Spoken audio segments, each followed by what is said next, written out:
Nestle's Ever-Ready, the instant cocoa. Nestle's Quick for great chocolate milk. And Nestle's chocolate bars. Now present Space Patrol! High adventure in the wild, vast reaches of space. Missions of daring in the name of interplanetary justice. Travel into the future with Buzz Corey, Commander-in-Chief of the Space Patrol. In today's transcribed Space Patrol adventure, Buzz and Happy are aboard the Terra 5 approaching the planet Venus. We're on vector for the Venus City atmosphere shell, sir. Fine, Hap. Cut our velocity. Yes, sir. Hey, that's strange. The controls won't respond.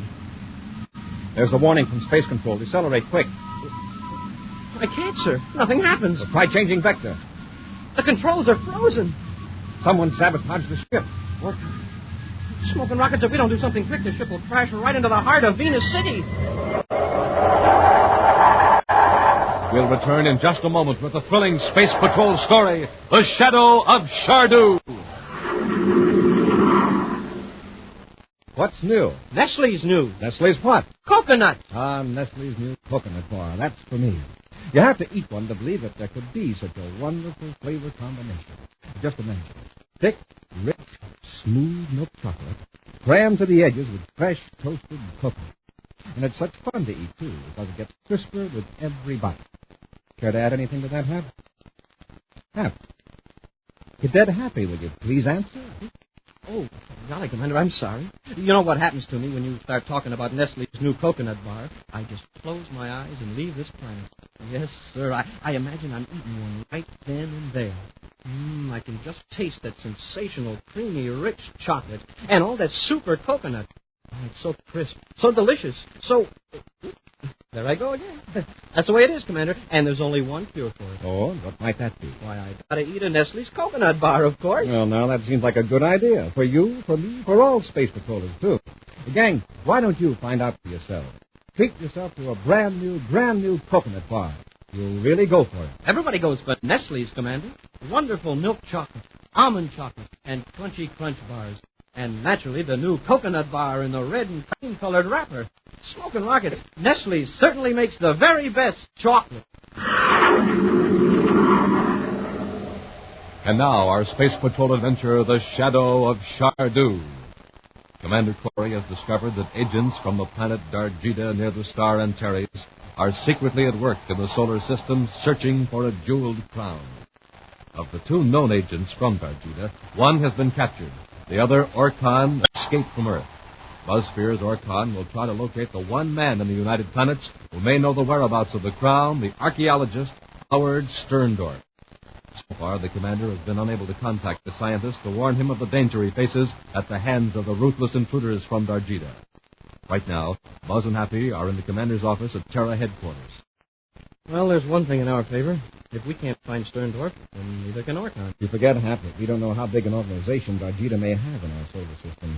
The would-be emperor, Shardu, may have agents everywhere. We sure didn't find out much from the one we captured, this Torzak, not even with a brainogram. These men from Dargida have tremendous control over the minds. This mental power, psych forces, they call it, enables them to perform incredible feats of strength. Yeah, we sure found that out the hard way. What I can't understand, sir, is why a super smart race of people would put so much value in a crown. Why couldn't Shardu be emperor without it? I don't know enough about Dargida to answer that. I don't see how we're going to protect Sterndorf, even if we do find him before Orkan does. Unless we keep Sterndorf a prisoner for his own protection. There's just one way to protect Sterndorf from the agents of Dargida. That's to make him useless to Shardu and his spies. And how can we do that? If Sterndorf knows where the crown is, he can... Excuse me. Commander Corey here. Yes, Captain. Fine. Lowell City? Good. He doesn't know why I want to see him. Well, don't tell him. Just keep him there. It won't be long. I'll blast off immediately. Corey out. Hap, Howard Sterndorf is on Mars. Captain Walden in our Lowell City headquarters got a bright hunch and checked with the curator of the Lowell City Museum. That's a break. Now we can get to him before Orkan does. Let's get to the spaceport.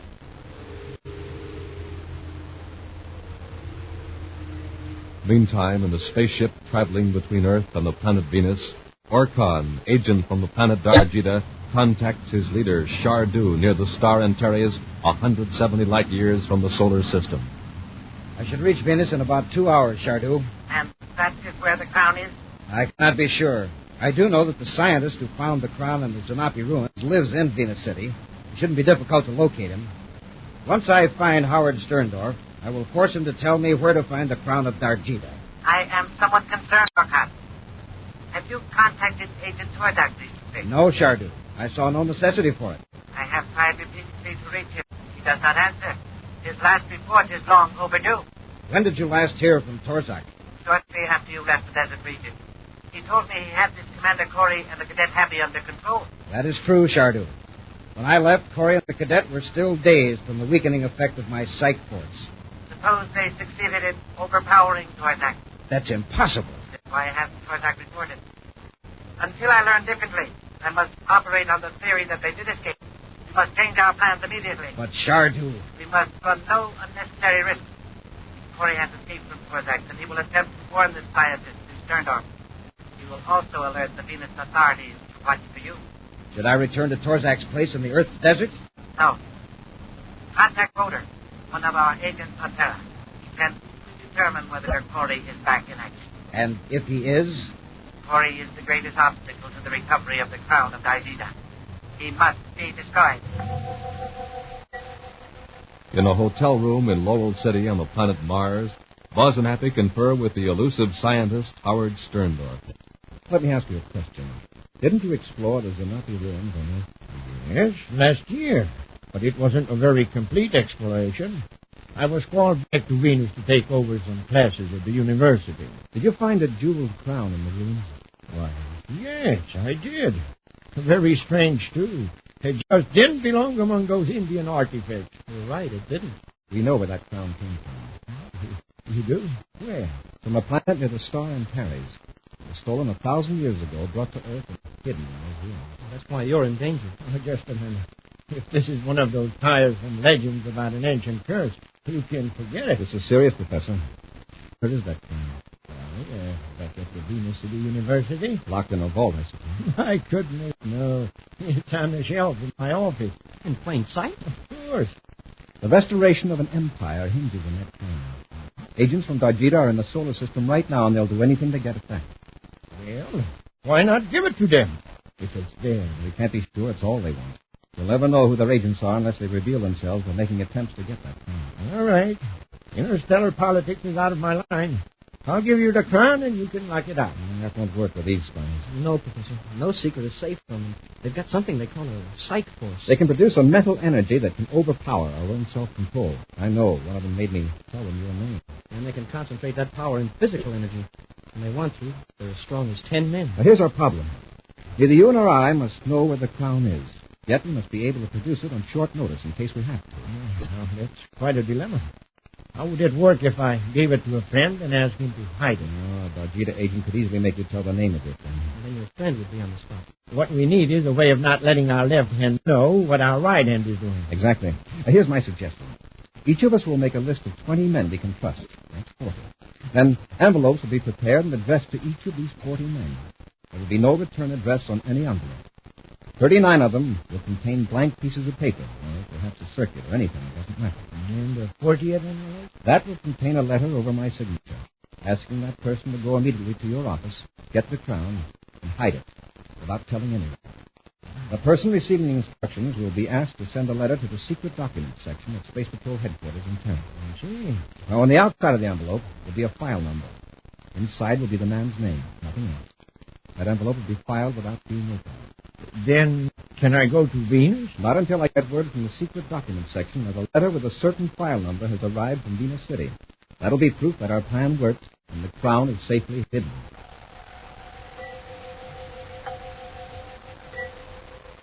Nearly 2 days later, in a hotel on Terra, Professor Sterndorf impatiently awaits word from Commander Corey that he can return to his work at the Venus City University. As the hours drag on, he nervously paces the floor, muttering to himself. Commander Corey overestimates these Darjita people. Wasting all this time, and I could be... that's the commander. And high time, too. Well, I was wondering... Oh, hello. Professor Sterndorf? Yes, what can I do for you? I'd like to come in, if you don't mind. Well, I'm rather busy. Thank you, Professor. Oh, just a minute, young man. It shouldn't take very long. You're certainly a hard man to find. I heard you were in Lowell City, but by the time I got there, you'd left for Terra. However, what's the matter? I don't know. Suddenly, I felt a trifle dizzy. Think nothing of it. I usually have that effect on people. Who are you? What do you want? It doesn't matter who I am. You took a jeweled crown from the Zanapi ruins on the planet Earth. Where is it? You're a Darjita agent. Where is the crown? I don't know. Don't lie to me. Eventually, you're going to have to tell the truth. You'll save yourself much mental torture if you stop fighting your impulse to answer. Where is it? I am telling you the truth. I don't know where the crown is. Does Corey have it? No. Who did you give it to? I don't know. Then you did give it to someone, didn't you? I don't know. Oh, Steve, you must be telling the truth, but your answers don't make any sense. Corey sent someone to get it. Yeah. We're getting someone. Who did he send? I don't know. Are you expecting someone? Yes. Commander Corey. That's probably who that is. What's he coming here for? Most likely to take me to Venus. To get the crown? No. Neither of us knows where the crown is. I'm stepping into the next room. Answer the door, but get rid of Corey. Tell him you don't need an escort to Venus. Do as I say. Wait till I get out of sight.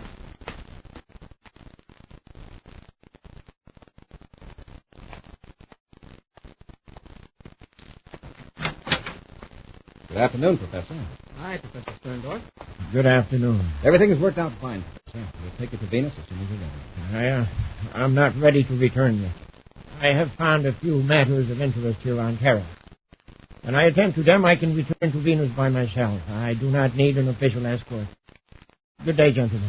Professor. Happy the Professor knows his own mind. Very well, Professor. Thanks for your cooperation. Come on. Yes, sir. Goodbye, Professor. Goodbye.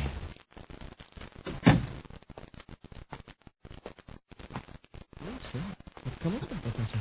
Didn't his attitude seem kind of strange to you? Yes, he seemed to be acting under pressure. There's someone in there with him that'll take him by surprise.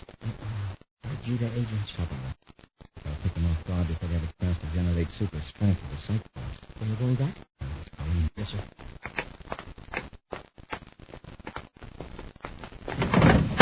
Professor, where is he? Right here, Corey. Come on, it's our turn. You shouldn't have done that. It's their fault I had to knock them out. They stormed in here ready for trouble. It would have been difficult to overpower them with mind energy. All right, Professor. Bring me a sheet from the bed. What are you going to do? Tie them up. I'll have Boder come here and revive them. You're coming with me to Venus. By the commander and Cadet Happy. Who is Boulder? Another Darjita agent. And if they don't tell us where the crown is, Boder will show them that the sight force can be more torture than a severe beating. We'll return to Space Patrol in just a moment. Say, gang, how's your morning tempo? Do you go around like this?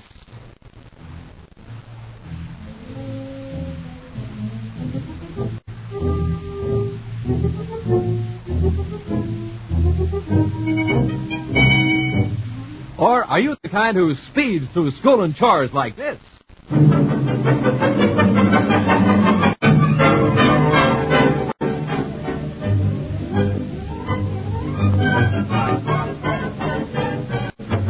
Well, I bet you the difference is breakfast. Yes, sirree, a good big breakfast topped off by a good big cup of Nestle's Ever-Ready Cocoa can make all the difference in the universe.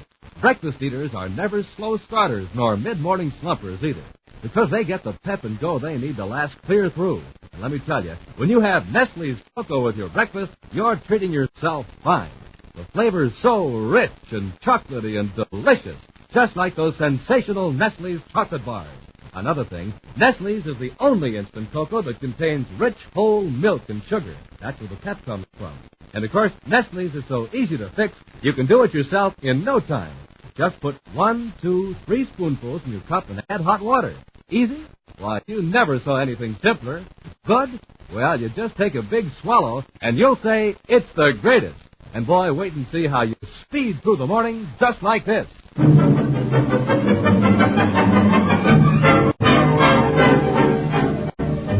Remember, ask Mom for Nestle's Ever-Ready in the bright red box. It's chocolate, rich and wonderful. It's Nestle.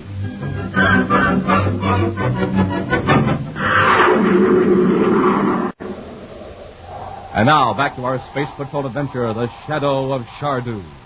Commander Corey knows that agents from Darjita with their specially trained brains can generate a psych force strong enough to make any ordinary person reveal any fact that he knows. Buzz, therefore, worked out a plan so the crown of Darjita can be hidden by an unknown third party. Thus, neither Buzz nor Professor Sterndorf have any direct knowledge of where the crown is or who has it. But Agent Orkan captured the professor and knocked Buzz and Happy unconscious. The two space patrolmen come to their senses in the professor's hotel room on Terra to find themselves securely bound by strips of sheet torn from the bed. I think I'm getting it, Hap. The strands of sheet around my wrists are beginning to give. I'm not making any headway with mine. Orkan used too much of his super strength in tying me. He pulled the knot so hard he weakened the fabric. Loosen will be on a hurry. Commander, something's at the door. Maybe you're in the right now. I'll step out of sight and keep a vigilant conversation.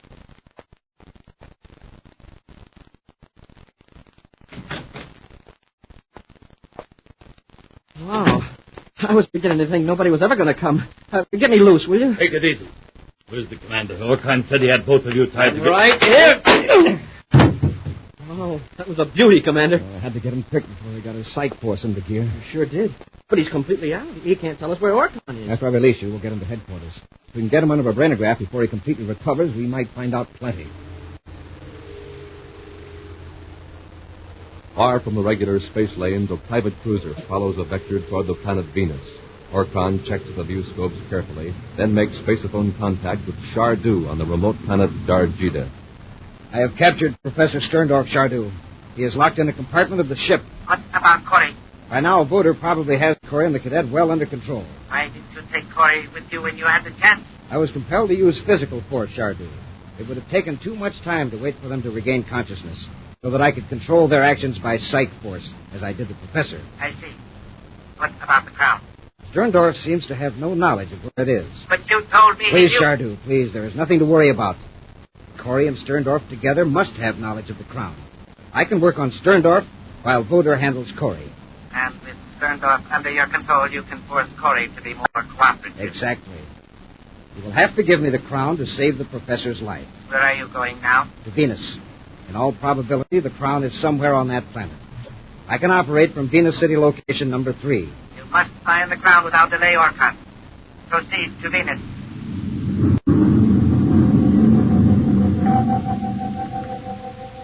Several million VUs away, the Terra 5 also follows a vector toward the planet Venus. We got more information on the Voder than I expected, Commander. Well, at least we know where Orkan is taking Professor Sterndorf. Orkan must realize by now that Sterndorf hasn't the slightest idea where the crown is or who has it. Yes, the professor's in a tough spot. Orkan will probably keep him as a hostage to force us to hand over the crown. Yeah, but we don't know where it is either, unless we trace that letter through the secret documents section and find out the name inside. May have to do that to save Sterndorf from torture. With Professor Sterndorf completely dominated by the psych force, Orkan brings his spaceship through the space lock of the Venus City atmosphere shell. Then, by an indirect route in a surface car, he brings his captive to a thick-walled building in the manufacturing section of the city. Now, Sterndorf, as you can see, we aren't likely to be disturbed here. The wisest thing you can do is to tell me how to find the crown of Darjita. I've told you before. I don't know. I've been very gentle with you up to now, Professor. You have a fine mind by solar system standards. It would be a pity to damage it permanently. So stop resisting me. I tell you, I'm not... Come, if you don't care about yourself, think of Corey and the cadet. You can save them from a very horrible fate by telling me what steps Corey took to conceal the crown. Very well. You leave me no other choice. Shardu's signal. Perhaps Corey is already cracked. I knew it wouldn't take Voder long to get the information. Agent Orkan here, Shardu. Orkan, Corey has escaped from Voder. What? That's impossible. I received a report from another Terra agent. Corey and the cadet blasted off from Terra on a Venus orbit. What about Voter? He has not reported. Very likely Corey has him locked up at headquarters. There's no telling how much information Corey got from him with their brainograph. I still have Sterndorf. Corey won't dare do anything to endanger the professor. Don't tell me what Corey will do. You keep telling me that the people of the solar system are weak, that they're powerless against our psych force. Well, Corey has captured two of our agents, Korzak and Voter. You are probably next. No, he'll never take me. He won't if you obey my instructions. He must never reach Venus. How can I stop him? The thought radiation unit on your telescope. You know the standard space patrol frequency. But Shardu projecting the psych force by spaceophone, it's a tremendous strain on my mind. It's painful, exhausting. But you have exercised partial control over Corey before. Receptivity has already been established. I know, but I can't be sure I can project a command over such a distance. Even when it's amplified by the thought radiation unit, it could be distorted, diffused. Do not project a complex command. A simple, strong, non-action impulse is all you need. Non-action impulse? Yes. Soon Corey will approach the Venus City atmosphere shell. To enter the space lock, he and the cadets will have to perform certain specific actions.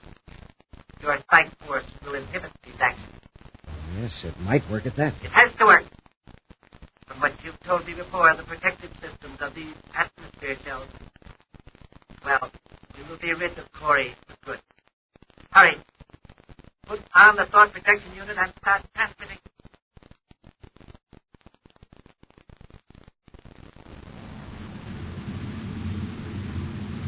We're on vector for the Venus City atmosphere shell, sir. The fine half. You bring it through the locks. Better cut our velocity. Yes, sir. That's strange. The controls won't respond. Try it again. There's the automatic warning from space control. Our approach is too fast. Accelerate, quick. I can't, sir. The nose rockets won't fire. Cut our tail rockets. Well, nothing happens. We're still accelerating. And change vector. Do it quick or we'll crash into the planet. Yes, sir. The controls are frozen. I can't fire starboard or port rockets. Put on automatic landing control. The emergency circuits may take hold. Yes, sir. Well, that doesn't work either. Smoking rockets, we're going to crash right into the heart of Venus City. Listen to that automatic warning. The electronic protective system in Venus City is getting ready to launch a guided missile at us. We'll be blown up before we hit the shell. Those beats are speeding up. When they merge into one note, we'll have reached the critical point. Try the forward rockets again. Press the control. I did, sir. You put your finger on it, but you didn't press it. Here, let me try it. There's nothing wrong with the controls. It's us. But the psych force. Something's controlling our actions. It doesn't feel that way, sir. We can do anything but decelerate the ship. Orcon must be using his psych force by remote control. The spaceophone, I'll cut it off. Now we can't hear the warning. Try the controls quickly. Fire port rockets. It worked. It worked. We're changing vector. Let's hope we swerve quick enough. Full repeller ray. We're zooming in awfully close to the ground.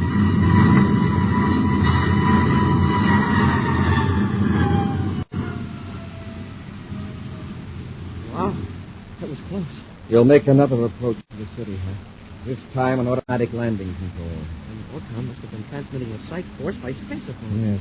Otherwise, we'd have been blown to bits by now. Well, I guess it's better to destroy a ship than to crash into a city. I could have sworn I was pressing those controls. The psych force is a powerful weapon. We've got to round up every Dargita agent in the solar system. And we'll start with Orcon. In his Venus City hideout, Orcon slumps in front of the spaceophone, completely exhausted. Still, he keeps a wary eye on his captive, Professor Sterndorf. I don't have to go through that again. I feel as though I'd been physically beaten. You have killed Commander Corey. Yes, Professor. By now, the commander's ship has reached the electronic defense barrier over the atmosphere shell. And he's been blown to atoms. Let that be a lesson to anyone who opposes Dargita. By destroying Corey, you ruined your only chance to get the crown. If that is true, then you are no longer of any use to me. Yes. You are now in the way. What are you going to do? Take your hands off me. It won't do you any good to struggle, Professor. In a moment, it will all be over. Let go of him, Orcon. Corey! I'll take care of him. Have you help the professor. Commander, he's going for his ray gun. No, he isn't.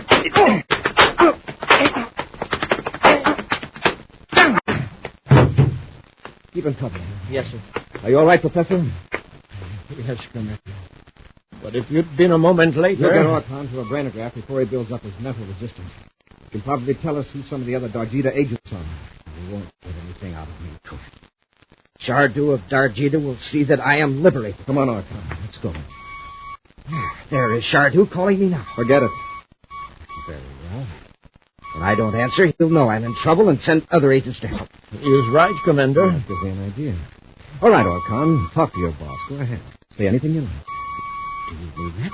Answer it. You've got some trick in mind. You think you'll learn something about the Dargita master plan? All right, don't answer it, but make up your mind. Very well. But you won't learn anything. Agent Orcon, here's Shardu.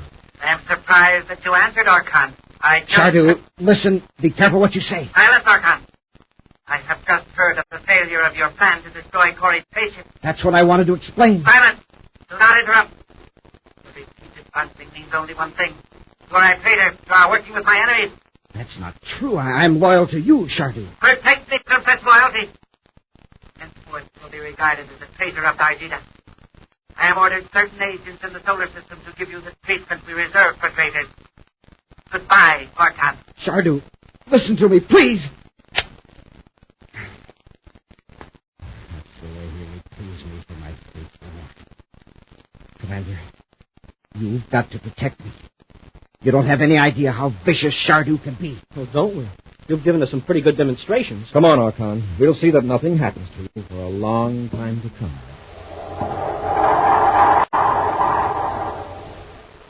An action preview of next week's exciting Space Patrol adventure in just a moment. Say, Commander, take a look at these drawings for the new type spacesuits. See here? Energy restoration units built right in. Pretty cosmic, huh? I've got a better energy restorer and builder right here. What's more, it tastes good. You couldn't be talking about anything but good old Nestle's Ever-Ready Cocoa, I'll bet. Hap, you go to the head of the class. Nestle's Cocoa is the hot drink all space patrollers need to make them peppy and keep them peppy. So delicious, too. Just packed with the rich, true chocolate flavor of Nestle's chocolate bars. And that's the best chocolate there is. Nestle's is so easy to make, too. Just 1, 2, 3 spoonfuls in the cup, add hot water, and it's ready. Smoking rockets, let's not stand here talking about it. Let's have some. Roger. Let's everybody have a big, delicious cup of Nestle's Ever-Ready Cocoa. And Nestle's is the one with the real chocolate flavor. That's Nestle's in the bright red can. And now, a preview of next week's exciting Space Patrol adventure. Buzz and Happy are on the planet Dargita, pursued by a band of Shardu's agents. They're gaining on us, sir. We're nearly at the top of the ridge. Then it'll be downhill to the ship. It's lucky for us they don't have any weapons. Shardu will probably get a mortar to take us alive. From what we know of him, that isn't going to be any picnic. If we can keep this lead, we'll be safe. Wow, they have got weapons. Here's the top of the ridge. Now a final spurt to the ship and... Smoking rockets, Commander, look. Our ship is gone. Be with us next week for the thrilling Space Patrol story, Planet of Discord. Space Patrol, created by Mike Moser, starring Ed Kemmer as Commander Corey and Lynn Osborne as Cadet Happy, was written by Lou Houston, produced and directed by Larry Robertson, executive producer Helen Moser. Other players were Norman Jolly, Ken Mayer, and Bela Kovach. Dick Tufeld speaking. This week's Space Patrol was brought to you by Nestle's Ever-Ready, the instant cocoa. Nestle's Quick for great chocolate milk, and famous Nestle's chocolate bars.